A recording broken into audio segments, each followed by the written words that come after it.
ನೋಡ್ರಿ ಈ ರೀತಿಯಾದಂಥ ಮೃದುವಾದ ಪದರ ಚಪಾತಿ ಮಾಡಕ್ಕೆ ಕಷ್ಟ ಅಂತಿರ್ತಿರ್ಲ ಅವ್ರು ಮಿಸ್ ಮಾಡ್ಲಾರ್ದ ಈ ವಿಡಿಯೋ ಒಮ್ಮೆ ನೋಡ್ರಿ, ನೀವು ಈಸಿಯಾಗಿ ಪದರ ಚಪಾತಿ ಮಾಡ್ತೀರಿ.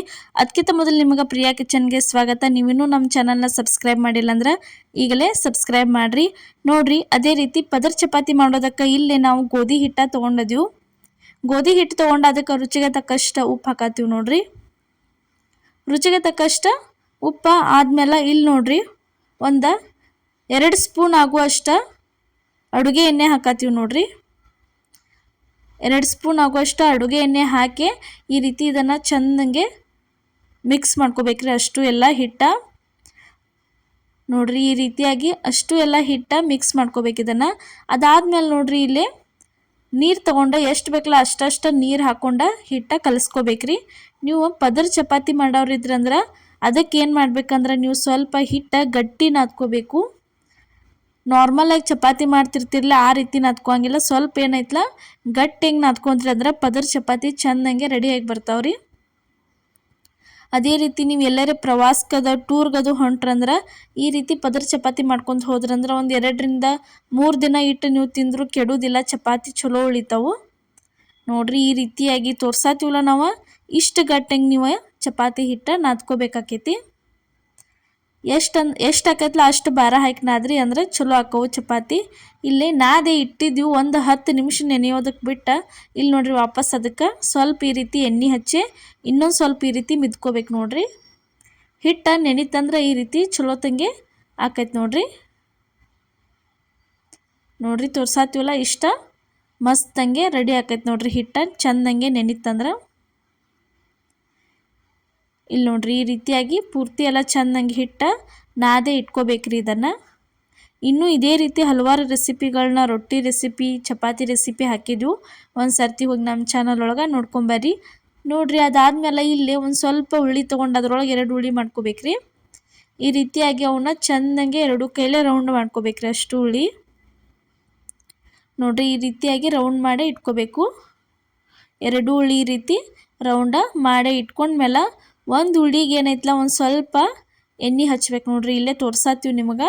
ಈ ರೀತಿಯಾಗಿ ಚೆಂದಂಗೆ ಸುತ್ತಲೂ ಎಲ್ಲ ಎಣ್ಣೆ ಹಚ್ಕೋಬೇಕು. ಇನ್ನೊಂದು ಉಳ್ಳಿಗೆ ಏನು ಮಾಡ್ಬೇಕಂದ್ರೆ ಹಿಟ್ಟು ಹಚ್ಕೋಬೇಕ್ರಿ. ಒಂದು ಉಳ್ಳಿಗೆ ಎಣ್ಣೆ ಒಂದು ಉಳ್ಳಿಗೆ ಹಿಟ್ಟು ಹಾಕ್ಕೊಂಡು ಅದು ಎಣ್ಣೆ ಹಚ್ಚಿದ ಉಳ್ಳಿ ಏನಿರ್ತೈತಲ್ಲ ಹಿಟ್ಟು ಹಚ್ಚಿದ ಉಳ್ಳಿ ಮೇಲೆ ಇಟ್ಟು ಈ ರೀತಿ ಸ್ವಲ್ಪ ಭಾಳ ಭಾರ ಹಾಕಂಗಿಲ್ಲ, ಸ್ವಲ್ಪ ಅಂದ್ರೆ ಸ್ವಲ್ಪ ಈ ರೀತಿ ಪ್ರೆಸ್ ಮಾಡ್ಬೇಕ್ರಿ. ಅದ್ರ ಮೇಲೆ ಒತ್ತಬೇಕು. ಒತ್ತಿ ನೋಡ್ರಿ ಈ ರೀತಿ ತಿರುವಿ ಹಾಕ್ಕೊಂಡು ಒಂದು ಸ್ವಲ್ಪ ಹಿಟ್ಟು ಉದುರಿಸ್ಕೋಬೇಕ್ರಿ. ಲಟ್ಸಾಕ ಹಿಟ್ಟು ಉದುರಿಸ್ಕೊಂಡು ಈ ರೀತಿಯಾಗಿ ಒಂದು ಸ್ವಲ್ಪ ದೊಡ್ಡದು ಮಾಡ್ಕೋಬೇಕ್ರಿ ಚಪಾತಿ. ಅದನ್ನು ನೋಡ್ರಿ ಈ ರೀತಿಯಾಗಿ ಸ್ವಲ್ಪ ದೊಡ್ಡದ ಮಾಡ್ಕೋಬೇಕ್ರಿ ಚಪಾತಿ. ಇಷ್ಟು ಮಾಡ್ಕೊಂಡ್ಮೇಲೆ ಅದಕ್ಕೆ ಎಣ್ಣೆ ಹಚ್ಕೋಬೇಕ್ರಿ ಚೆಂದಂಗೆ. ಎಣ್ಣೆ ಹಚ್ಕೊಂಡು ವಾಪಸ್ ತಿರುವಿ ಹೋಗೋದ ಇನ್ನೇನೈತಲ್ಲ ಪೂರ್ತಿ ಚಪಾತಿ ದೊಡ್ಡದಾಗುತ್ತಾನ ಈ ರೀತಿ ಲಟ್ಟಿಸ್ಕೋಬೇಕ್ರಿ. ಅದನ್ನು ನೋಡ್ರಿ ಈ ರೀತಿಯಾಗಿ ಪೂರ್ತಿ ಚೆಂದಂಗೆ ಲಟ್ಟಿಸ್ಕೋಬೇಕ್ರಿ. ಚಪಾತಿ ಅಂತೂ ಮಸ್ತಂಗೆ ಲೇಯರ್ ಆಗಿ ಪದರಾಗಿ ಬರ್ತಾವ್ರಿ ಚಪಾತಿ. ಇಂಥ ಚಪಾತಿ ನೀವು ಒಂದು 2 ರಿಂದ 3 ದಿನ ಇಟ್ಟು ತಿಂದರು ಆಮೇಲೆ ಕಡಕ್ ಮಾಡ್ಕೊಂಡು ತಿಂದ್ರೂ ಭಾರಿ ಮಸ್ತ್ ಚಲೋ ಉಳಿತಾವು. ನೋಡ್ರಿ ಈಗ ಚಪಾತಿ ರೆಡಿ ಆಗೈತಿ. ಅಲ್ಲಿ ನೋಡ್ರಿ ತವಾ ಕಾಯಕ್ಕೆ ಇಟ್ಟಿದ್ವಿ. ತವದ ಮೇಲೆ ಸ್ವಲ್ಪ ಎಣ್ಣೆ ಗೊಜ್ಜಿ ಚಪಾತಿ ಹಾಕಿದ್ವಿ. ನೋಡ್ರಿ ಒಂದು ಸೈಡ್ ಚಪಾತಿ ಪೂರ್ತಿ ಈ ರೀತಿ ಬೇಂದ್ಮೇಲೆ ಅದನ್ನು ರಿಟರ್ನ ತಿರುವಿ ಹಾಕ್ಕೋಬೇಕ್ರಿ. ತಿರುವಿ ಹಾಕ್ಕೊಂಡು ಚೆಂದಂಗೆ ಬೇಯಿಸ್ಬೇಕ್ರಿ. ನೋಡ್ರಿ ಈಚೆ ಕಡೆ ಸೈಡು ಬೆಂದತ್ಲ ಈ ರೀತಿ ಇನ್ನೊಂದು ಸೈಡ ತಿರುವಿ ಹಾಕೊಂಡ್ಮೇಲೆ ಏನೈತಲ್ಲ ಅದನ್ನು ಚಪಾತಿ ತೆಗಿಬೇಕ್ರಿ. ಇಲ್ಲಿ ನೋಡ್ರಿ ಇವಾಗ ಒಂದು ಚಪಾತಿ ರೆಡಿ ಆಯ್ತು. ಇನ್ನೊಂದು ಚಪಾತಿ ಮಾಡೋದನ್ನು ತೋರ್ಸಾತೀವಿ. ನೋಡ್ರಿ ಇಲ್ಲಿ ನಾವು ಪದರ ಬಿಚ್ಚೋದು ತೋರಿಸಿಲ್ರಿ. ಲಾಸ್ಟಿಗೆ 2 ಚಪಾತಿ ಪದರ ಬಿಚ್ಚೆ ನಾವು ತೋರಿಸಿದ್ವಿ. ನೋಡ್ರಿ ಇಲ್ಲೇ ಇನ್ನೊಂದು ಚಪಾತಿಗೆ ಒಂದು ಉಳ್ಳಿಗೆ ಎಣ್ಣೆ ಹಚ್ಕೊಂಡು ಇನ್ನೊಂದು ಉಳ್ಳಿಗೆ ಸ್ವಲ್ಪ ಹಿಟ್ಟು ಹಾಕ್ಕೊಂಡು ಅದೇನು ಎಣ್ಣೆ ಹಚ್ಚಿರ್ತೀವಲ್ಲ ಉಳ್ಳಿ ತಂದಿದ್ರ ಮೇಲೆ ಹಾಕಿ ಸ್ವಲ್ಪ ದಂಡಿಗೆಲ್ಲ ಆ ರೀತಿ ಒತ್ಕೋಬೇಕ್ರಿ. ಅದನ್ನು ನೋಡ್ರಿ ಈ ರೀತಿ ಸ್ವಲ್ಪ ಒತ್ತೆ ಚೆಂದಂಗೆ ಲಟ್ಟಿಸೋಕೆ ಸ್ಟಾರ್ಟ್ ಮಾಡ್ಬೇಕು. ನೋಡ್ರಿ ಈ ರೀತಿ ಲಟ್ಟಿಸಿ ಅದಕ್ಕೆ ಏನು ಮಾಡ್ಬೇಕಂದ್ರೆ ಒಂದು ಸ್ವಲ್ಪ ಎಣ್ಣೆ ಹಚ್ಕೋಬೇಕ್ರಿ. ಒಂದು ಸೈಡ ಎಣ್ಣೆ ಹಚ್ಕೊಂಡು ತಿರುವಿ ಹಾಕ್ಕೋಬೇಕ್ರಿ. ಇಲ್ಲೇ ತೋರ್ಸಾತೀವಿ ನೋಡ್ರಿ ಈ ರೀತಿ ಎಣ್ಣೆ ಹಚ್ಕೊಂಡು ತಿರುವಿ ಹಾಕ್ಕೋಬೇಕು. ನೋಡ್ರಿ ಚಪಾತಿ ಅದನ್ನು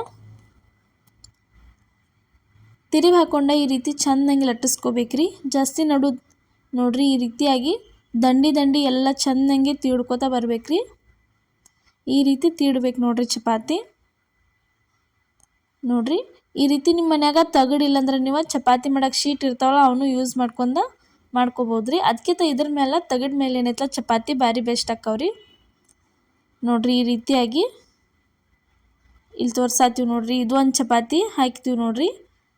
ತವಾ ಕಾಯಕ್ಕೆ ಇಟ್ಟಿದ್ವಿ, ತವಾ ಕಾದಿತ್ತು. ಒಂದು ಸೈಡ್ ಬೇಂದ್ಮೇಲೆ ಮತ್ತೆ ತಿರುವಿ ಹಾಕ್ಕೊಂಡಿವಿ ನೋಡಿರಿ. ಈಚೆ ಕಡೆನೂ ಬೇಂದತಿ. ಇನ್ನೊಂದು ಸೈಡ್ ತಿರುವಿ ಹಾಕಿದ್ರಂದ್ರೆ ಚಪಾತಿ ಮಸ್ತಂಗೆ ಈ ರೀತಿ ಉಬ್ಬಾತತಿ ಅಂದ್ರೆ ರೆಡಿ ಆಗಿರ್ತೈತೆ ರೀ. ಅದನ್ನು ತೆಗಿಬೇಕು ನೋಡಿರಿ. ಇವಾಗ ತೆಗಿಯಾತೀವಿ ಚಪಾತಿ ಅದನ್ನು. ಇಲ್ಲಿ ನೋಡಿರಿ ಇವಾಗ 2 ಚಪಾತಿ ಏನು ರೆಡಿ ಆಗಿದ್ವಲ್ಲ ಆಗ ಅದನ್ನು ಬಿಚ್ಚು ತೋರಿಸಿಲ್ಲ. ಇಲ್ಲಿ ತೋರ್ಸಾತೀವಿ ನೋಡಿರಿ. ಈ ರೀತಿ ಪದ್ರ ಅಂದ್ರೆ ಸ್ವಲ್ಪ ಆರಕ್ಕೆ ಬಿಡ್ಬೇಕ್ರಿ. ಆರಕ್ಕೆ ಬಿಟ್ಟು ಆಮೇಲೆ ಈ ರೀತಿ ಪದ್ರ ಉಚ್ಚಿರ ಚೆಂದಂಗೆ ಚಪಾತಿ ಪದ್ರ ಉಚ್ತಾವು. ನೀವು ಬಿಸಿ ಇರ್ತಾನೆ ಉಚ್ಚಾಕೆ ಹೋದ್ರಿ ಅಂದ್ರೆ ಚೆಂದಂಗೆ ಉಚ್ಚಂಗಿಲ್ಲವ ಪದ್ರ. ಅದಕ್ಕೆ ಈ ರೀತಿಯಾಗಿ ನೋಡಿರಿ ಸ್ವಲ್ಪ ಚಪಾತಿ ಆರಿದ್ಮೇಲೆ ಬಿಚ್ಚಬೇಕು. ಇಲ್ಲಿ ನೋಡಿರಿ ಇನ್ನೊಂದು ಬಿಚ್ಚುದ ತೋರ್ಸಾತೀವಿ ನಿಮ್ಗೆ. ಸ್ವಲ್ಪ ಅಂಟ್ಕೊಂಡಿಲ್ಲ ಏನಿಲ್ಲ, ಎಷ್ಟು ಮಸ್ತಂಗೆ ಲೇಯರ್ ಆಗಿ ಚಪಾತಿ ಬಂದಾವಂಥೇಳಿ ನೋಡಿರಿ. ನಮ್ಮ ಚಪಾತಿ ರೆಸಿಪಿ ನಿಮಗೆ ಇಷ್ಟ ಆಗೈತೆ ಅನ್ಕೋತೀನಿ. ಇಷ್ಟ ಆಗಿದ್ರೆ ಲೈಕ್ ಮಾಡಿ, ಶೇರ್ ಮಾಡಿ, ಕಮೆಂಟ್ ಮಾಡಿ, ಸಬ್ಸ್ಕ್ರೈಬ್ ಮಾಡಿ. ಇದೇ ರೀತಿ ಸಪೋರ್ಟ್ ಮಾಡಿ. ಎಲ್ಲರಿಗೂ ನಮಸ್ಕಾರ.